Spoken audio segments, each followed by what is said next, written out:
story of a 4.5 billion-year-old Earth and laws of nature that resulted in chemicals self-assembling all the way up to this state of self-awareness, and a 13.7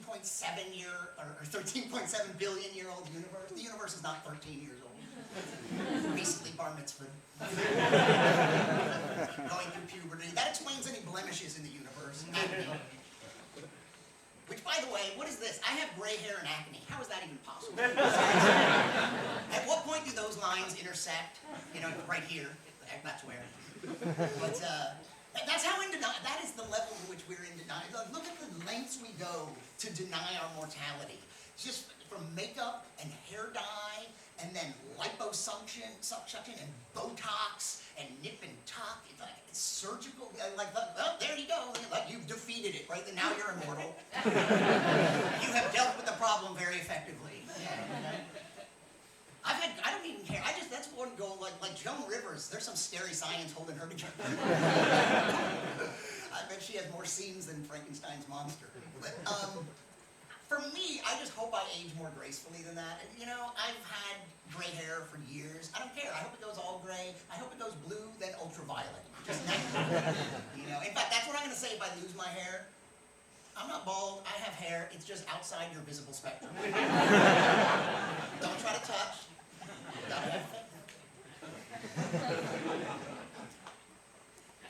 We change our behaviors as we get older. Like my girlfriend has started dressing in bright colors, I think, to trick predators into thinking she's poisonous. You know, you do what you gotta do, right? I had a frightening experience. Off topic, yesterday I was sitting in a cafe in San Francisco, and I noticed in the display case behind me, someone had put pasta and antipasta right next to each other. Yeah, are they out of their Vulcan minds?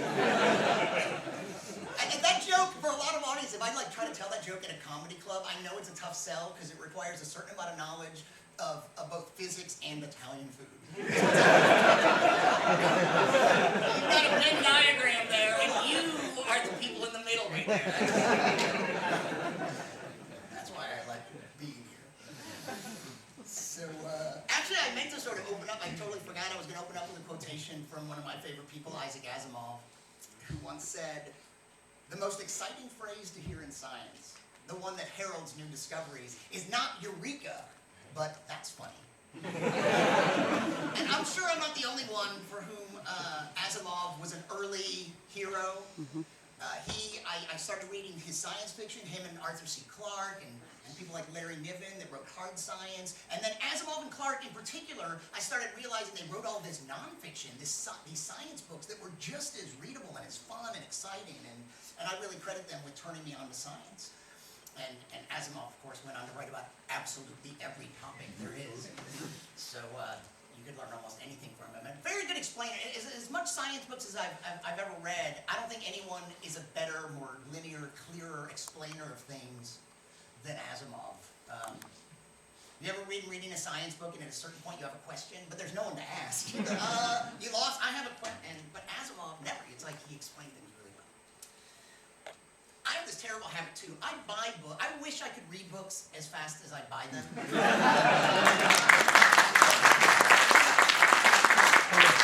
Thanks for applauding my dysfunction.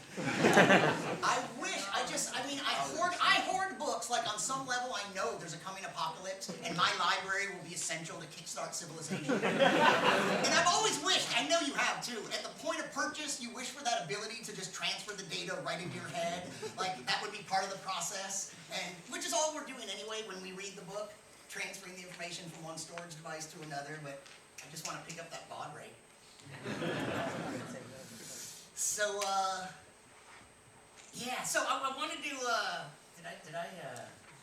it's totally scatterbrained, but I want to touch on some things that were brought up earlier, like mentioned Eugenie, David Morrison's presentation on 2012,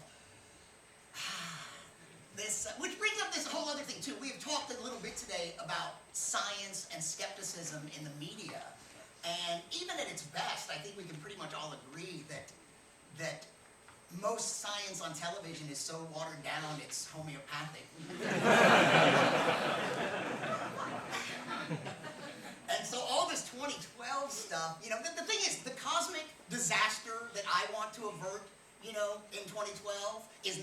December, but the election in November. 2012 could be a disaster after all, and it'll be because we are still here. So, and this year, oh yeah, psychics. Karen Stolzno had her session on psychics. I would like to believe, and that's an interesting phrase to even say today here, like I would like to believe, but I'm not a scientist, I'm a comedian, so I think I can say that. And I think a scientist can say that too, as long as you're aware of what you're saying. But as far as psychics go, I think some of them are probably complete scam artists.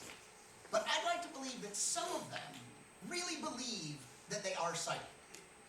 And maybe they're successful at it, and that's why they believe it, but it's because they're subconsciously, they're particularly sensitive to, you know, body language and inflections in voices and facial expressions.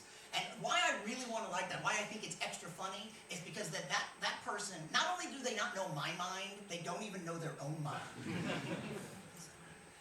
I remember when there were all those psychic hotlines. Is that even still, I don't watch as much television anymore, but are all those psychic hotlines, is that still the craze that it was 10 years ago? I always imagine calling, and all I can imagine them saying is, I see a large phone bill in your future. It's not false advertising.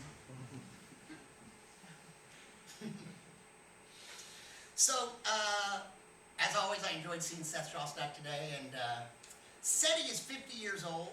I think he said 50 years ago, Frank Drake did the first SETI experiments. And the thing that's always gotten me about SETI, I like it. I don't anymore, but I used to run SETI at home, which it's not exactly part of the SETI project, but you know, not unconnected to it.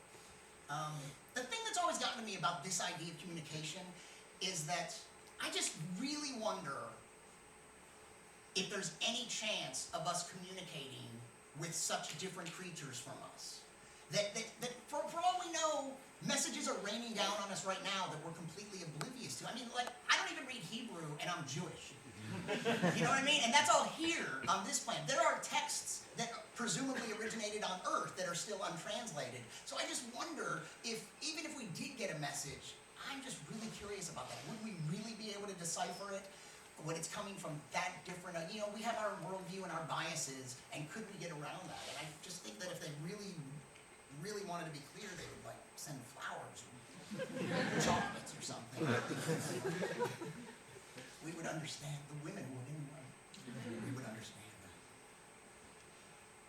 You know, on the SETI thing too, there's something about the fact, and it's not their fault, because I love the idea, and I think that's science. They are trying to, you know, to answer some questions that we've had that could be unbelievably important if we found out that there actually is life elsewhere. So I think it's worthwhile. I don't think it's that expensive compared to all the other stuff we waste money on. So I'm a total supporter, but there is that weird dichotomy of looking for life out there while we are destroying life here on this planet. Not the SETI people specifically, but as a civilization. That it's just so funny.